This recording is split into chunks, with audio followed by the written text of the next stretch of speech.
Naxçıvan Dövlət Universiteti ilə Bayburt Universiteti arasında memorandum imzalanıb. Naxçıvan Dövlət Universitetində Bayburt Universitetinin rektoru ilə görüş keçirilib. Görüşdə Naxçıvan Dövlət Universitetinin rektoru Elbrus İsayev və Bayburt Universitetinin rektoru Mutlu Türkmən iki ali təhsil müəssisəsi arasında əməkdaşlıq imkanlarını müzakirə ediblər. Elbrus İsayev çıxışında akademik fəaliyyət sahəsində birgə platformaların qurulmasının, elm və idman tədbirlərinin təşkilinin əhəmiyyətindən danışıb. Rektor qarşılıqlı əlaqələrin elm və təhsildə də öz əksini tapmasının önəmini qeyd edib.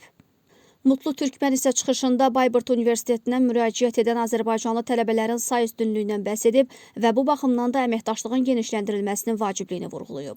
Tədbir zamanı Bayburt Universitetinin Beynəlxalq Dədə Qorqud Mədəniyyət Tədqiqat Mərkəzi ilə Naxçıvan Dövlət Universiteti arasında əməkdaşlığın qurulması, elmi tədqiqat laboratoriyalarında birgə ortaq layihələrin həyata keçirilməsi, idman sahəsində əməkdaşlığın gücləndirilməsi, universitetlər arası idman yarışlarının, yay festivallarının, ortaq konfransların keçirilməsi, tələbə və müəllimlərin mübadiləsi məsələləri müzakirə olunub, universitetlər arasında əməkdaşlıq memorandumu imzalanıb.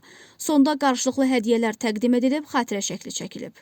Badəm Əliyeva, Fəxriyə Səyyadova, Musa Süleymanov, NDO xəbər.